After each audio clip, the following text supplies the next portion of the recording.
Helo, Llynas Angharad Williams dwi, a rydw i'n uwch swyddog o recriwtio Cymru yma ym Prifysgol Bangor. Pan mae'n dod i ceisiadau gan myfyrwyr sydd wedi astudio'r Bagloriaeth Sgiliau Cymru Uwch, ydym ni'n gweld gwahaniaeth mawr yn y safon.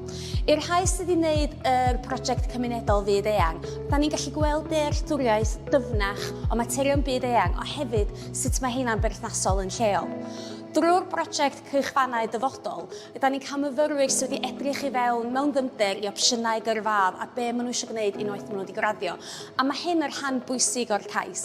Da ni eisiau gwybod be da chi eisiau gwneud ar ôl i chi raddio yn eich datganiad personol, a da ni'n gallu gweld bod hynny'n golygu bod chi'n mynd i weithio'n galetach, bod chi'n mynd i ddeud yn dda yn eich cwrs a symud ymlaen i bethau gwych yn y dyfodol.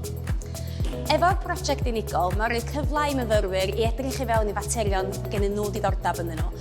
Felly mae'n bosib dangos hyn yn y datganiad personol, trwy wneud y gwaith ymchwil, gwaith dadansoddi, edrych ar y fath o effaith mae wedi gael, dadansoddi'r holl beth. Mae'r sgiliau yma yn bwysig ofnadwy i ddangos yn y datganiad personol, ond hefyd yn dangos i ni fyddech chi'n gallu gwneud yn dda ofnadwy yn yr elfennau yma o'r cwrs unwaith da chi'n dechrau fo ni yn y brifysgol.